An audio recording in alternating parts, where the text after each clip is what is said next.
Hey guys, welcome to this tutorial. Today we are going to be talking about sets in Python. In the previous tutorials, we've looked at different sequence data types ranging from lists, tuples, dictionaries, and we've looked at what makes them unique and the differences between them. We were able to establish that list items are mutable. You can change the items of a list, and when you want to use a list, that is when preferably you don't mind having duplicates and all of that, and you want them to you want to be able to change the values. And we saw that in tuples, their elements are not they are immutable. You cannot change their values. And we saw dictionaries too that has keys and sets of values. So the same thing here also in sets. What makes sets unique is that sets are unordered lists of sequences that contains no duplicates. It contains only unique values. So that is what makes sets difference. And in sets, set does not support indexing. So let's look at how we can create a set here. So here I've created a list, which I named my list using the square brackets. We can remember we use square brackets to create list in Python. So here I'm using the Python inbuilt function set to convert this list into a set. So that is one way to create a set. The second way is to use curly brackets. Remember, to create a dictionary, we also use curly brackets too. So the difference between a set and a dictionary is that a set is just a sequence of values, but a dictionary it has keys and values, but you create them using the same type of brackets. So you take note of that. So let me print the two sets now to see our output. So you see we have the first set here and the second set here. So you would notice that here we have just unique values. We have no duplicates, and the same thing for here as well. So in sets there are no duplicates and it is unordered. When you look at this, you have A, D, B, E, and so it takes any form it likes. It just takes a random form. It is not ordered and it contains no duplicates.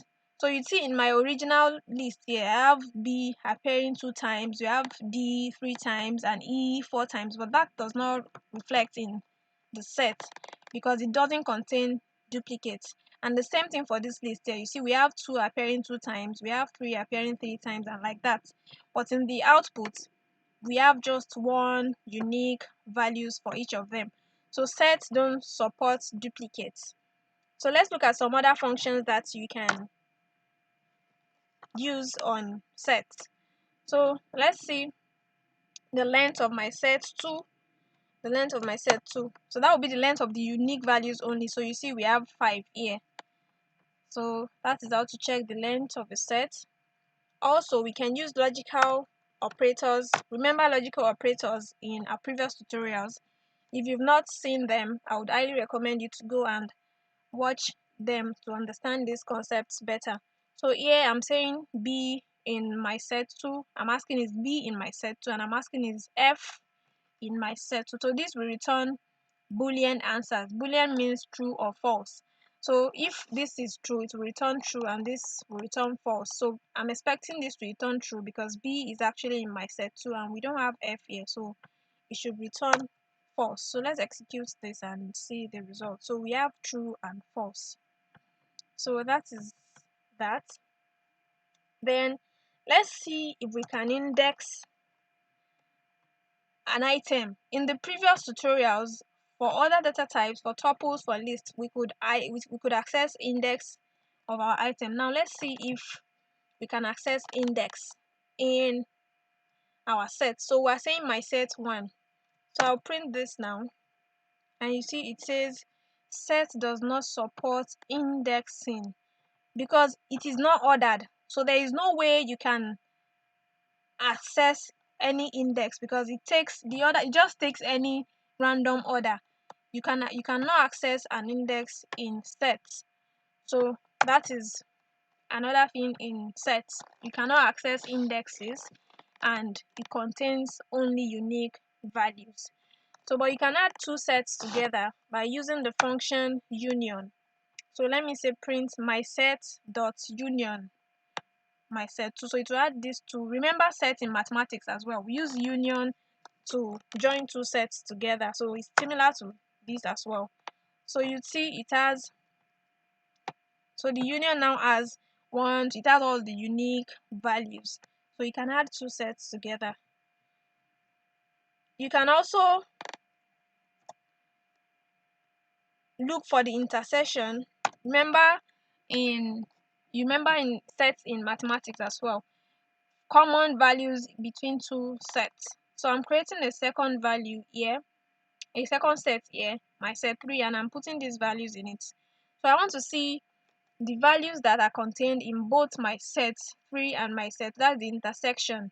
So I'll use the intersection function in Python. So my set 2 dot intersection my set 3. So just like in mathematics, you use intersection to get the values that are in both two sets. So here, let's see what is going to be printed out. So you see we have C and A. So that is what is common in both the two sets. So it's similar to mathematical sets as well, similar to sets in mathematics as well. So you can also check the difference between two sets. My set dot difference of my set. So it will print out values that are in this my set 2 but are not in my set 3. So let's execute this and see. So you see we have B, E, and D. So we have B, E, and D in my set 2, but we don't have them in my set 3. So you see we have B, E, and D in this set, but it is not here. So that is just that.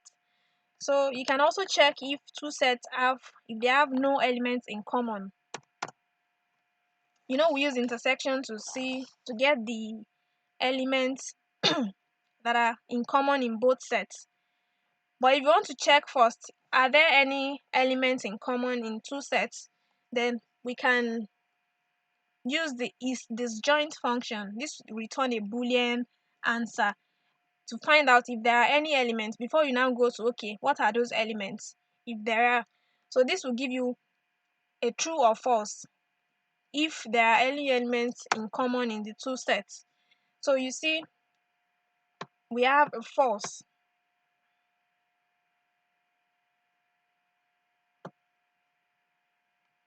because there are elements in the two there are elements because they have elements in common. So if they don't have elements in common, it will return a true, but if they have elements in common, it will return a false. So because we have elements in common here, of course we have seen that when we use that intersection, so this returned a false. So that is just that about is this joint function.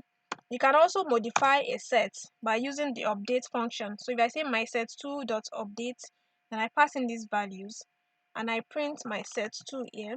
Let's see if it's been updated. So you see we have age and I. It's been added to my set 2. So you can also remove elements from your sets by using the discard function. So my set 2 dot discard E. Let's print my set 2 to see if that has been successful. You see we have A, D, B, C, H, and I. We have E. E has been removed from the set.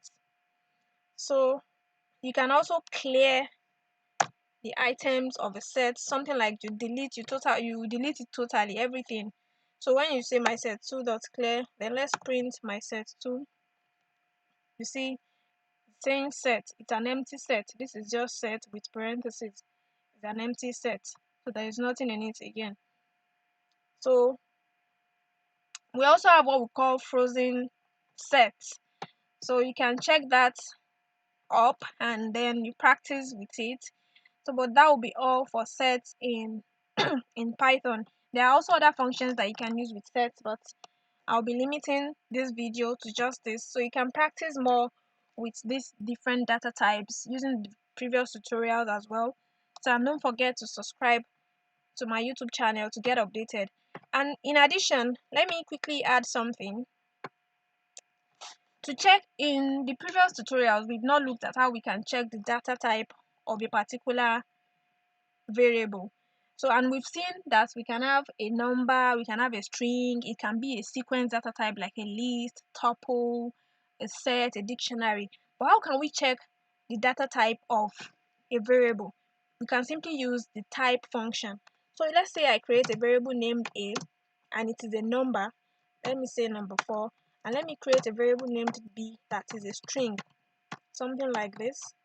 And let me say let me create a variable named c that is a sequence, that's a list 1, 2, and 3. Let me also create another one that's a tuple 1, 2, and 3. Let me create a set 1, 2, 3, and let me create a dictionary that has a to be 1 and then b to be 2.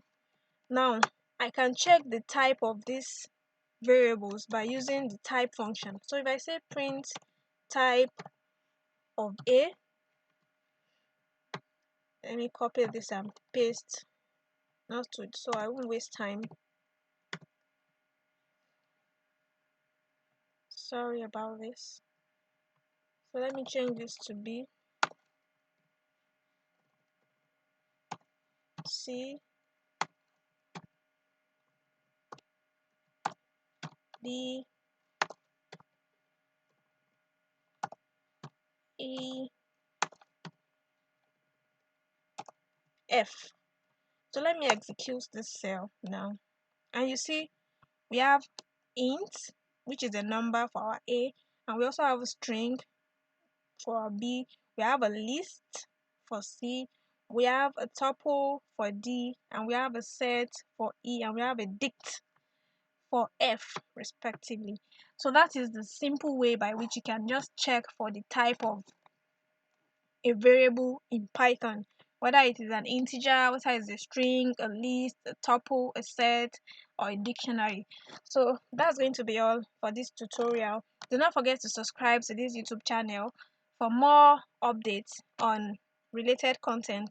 Thank you for listening. See you in the next tutorial. Happy learning.